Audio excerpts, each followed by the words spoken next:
손재주는 참 대단합니다. 무에서 유를 창조하기도 하며 쓰레기를 이용해 진짜 음식처럼 만들어내기도 합니다. 손재주뿐이 아닙니다. 그런 것들을 생각해내는 그들의 머리도 대단합니다. 종류도 다양하고 만들어내는 방법 또한 입도 못 담을 정도로 기상천외합니다. 중국인들이 만들어낸 음식 같은 음식 아닌 음식의 충격적인 실체 몇 가지를 보겠습니다. 중국에서는 국수를 조리하기 전에 면을 살짝 태워보고 먹는 습관이 생겼는데요. 그 이유는 바로 플라스틱 국수면이 유통되었기 때문입니다.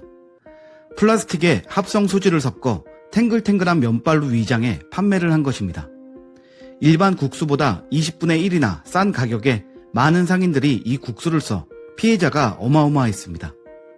플라스틱으로 만들어졌다는 것도 한 소비자가 실수로 국수를 태웠다가 맡기 힘든 화학약품 냄새가 나서 처음으로 알려졌다고 합니다. 이 국수를 먹으면 플라스틱을 그대로 먹는 것이기 때문에 위장에 소화가 되지 않은 채로 쌓여 위절제술을 받는 환자도 나왔습니다. 또 다른 음식은 나무젓가락 버섯입니다. 우선 나무젓가락을 표백한 후 과산화수소에 녹여 흐물흐물하게 만들어 식감과 색을 버섯처럼 만드는 것입니다. 이 가짜 버섯의 재료인 나무젓가락에 과산화수소가 다량으로 흡수돼 간에 치명적인 해를 끼칩니다. 먹으면서도 버섯이라고 생각할 수밖에 없을 만큼 똑같이 만들어졌습니다. 또 유명한 계란도 있습니다. 인공 착색료와 젤라틴을 이용해 육안으로는 거의 구별이 어려운 것은 물론이고 불과 5분 만에 500개 이상을 생산해내기 때문에 대량 유통의 위험성도 있습니다. 심지어 계란 껍질은 시멘트로 만들어서 더 충격적이었습니다. 이 가짜 계란을 섭취할 경우 기억장애를 유발할 수 있습니다. 미역도 있습니다. 미역은 뭘로 만들었을까요? 이 미역은 4시간에서 5시간이 지나도 전혀 불지 않아 의아해했던 주부에게 발견된 사건입니다. 바로 검은 봉지를 구겨 미역처럼 만들어 판매한 것인데요.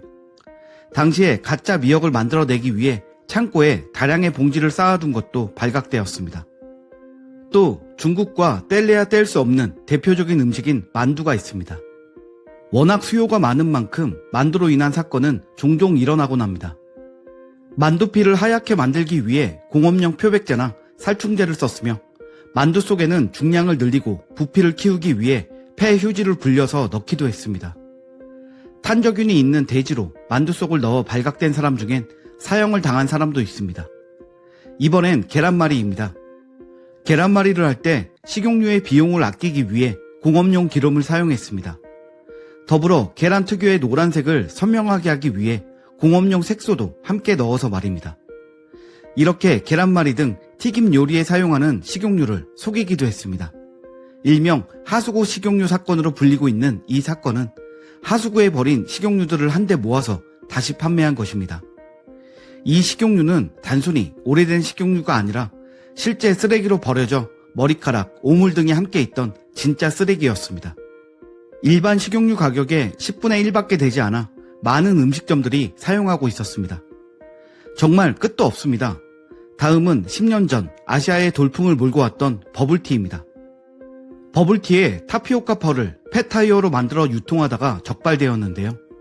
실제 쓰다가 터지고 찢어져 버린 폐타이어를 사용했으며 이것을 섭취할 경우 전혀 위장에서 소화를 시킬 수 없으며 쉽게 배출도 되지 않기 때문에 위절제 수술을 해야 합니다. 중국인들이 음식을 속여 파는 행태에 피해를 보는 사람은 남녀노소를 가리지 않았습니다. 아이가 먹는 분유 역시 가짜로 만들 수 있는 음식의 대상이었습니다. 아기에게 좋은 분유를 먹이고 싶은 부모의 마음은 어느 나라나 똑같을 텐데요. 가짜 분유를 만든 이들은 이런 부모의 심리를 이용해 멜라민 분유를 만들었습니다. 멜라민을 넣을 경우 일시적으로 단백질의 농도가 높게 측정되기 때문에 고급 분유로 탈바꿈하여 판매할 수 있었습니다. 멜라민은 가장 유명한 발암물질로 이런 것들을 아기가 먹는 분유에 넣었다는 것 자체로 용서받기 힘든 큰 흉악범죄인 만큼 당시 관련자들은 사형을 당했습니다. 또한 물에 녹는 오징어를 만들어내기도 했습니다. 오징어를 끓이다 5분 30초 정도 지나면 오징어는 사라지고 뿌연 물만 남는 진짜 마술 같은 일이 생깁니다. 중국의 농업대 식품과학기술부의 교수는 반드시 가짜 오징어라고 단정 지을 필요는 없다. 오징어를 반복적으로 해동과 냉동을 거듭하는 바람에 세포가 파괴돼 세포 내 수분이 유출됐을 가능성이 있다면서 이는 해삼 등 다른 해양 생물에서도 나타나는 현상이라고 말했습니다. 이 말에 우리나라 네티즌들은 해동과 냉동이 반복되면 녹아서 사라진다고요? 한 수천 번 반복하면 사라지긴 하겠네요. 참 중국다운 논리다. 해물탕에 오징어 넣고 먹으면서 계속 끓이면 10분도 넘게 끓는데 왜 녹냐? 녹으려면 위장 속에서 녹아야지. 가짜 오징어보다 해명이 더 웃기는데? 라는 이해할 수 없다는 의견들을 남겼습니다. 이 밖에도 종이로 만든 무, 플라스틱 쌀, 시멘트 호두 등 경악을 금치 못하는 음식들이 많이 존재합니다. 음식에 장난을 치면 안 된다는 말을 많이 합니다.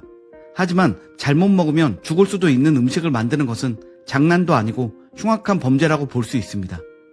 중국인들은 음식을 가짜로 만드는 것 말고도 비위생적인 것으로도 유명합니다. 얼마 전 2021년 3월 충격적인 영상 하나가 올라왔고 우리나라 사람들은 경악했습니다. 구정물이 가득한 구덩이에 배추가 가득 담겨 있고 윗옷을 벗은 남성이 물에 들어가 배추를 들어 올리는 장면 모두 기억하실 텐데요. 소금에 절인 배추를 옮기는 데에는 녹이 쓴 포크레인도 동원되었습니다. 지난해만 해도 28만 톤의 중국산 김치가 수입된 우리나라의 사람들은 그야말로 쇼크 상태였습니다. 국산 김치에 비해 단가가 싼 중국 김치를 사용하는 식당이 많다는 것도 이미 알고 있었고, 그래서 맛이나 질이 좀 떨어지더라도 이익을 남겨야 하는 식당들을 이해하는 사람들이 대부분이었습니다. 하지만 중국의 비위생은 우리의 상상을 뛰어넘었습니다. 맨몸으로 들어가도 되나 싶을 정도의 불결하고 더러운 구덩이였고, 그곳에 음식의 재료가 있다는 것은 진짜 들어본 적도 없었습니다. 하지만 중국의 현지 언론에 따르면 영상에서 확인된 김치 제조 과정은 중국에서 흔히 볼 수 있는 장면이며, 실제로 이번 영상 외에도 쌓아둔 배추를 작업자들이 신발 신은 발로 밟고 굴삭기로 옮기는 사진들이 여러 번 공개된 적도 있다고 소개했습니다.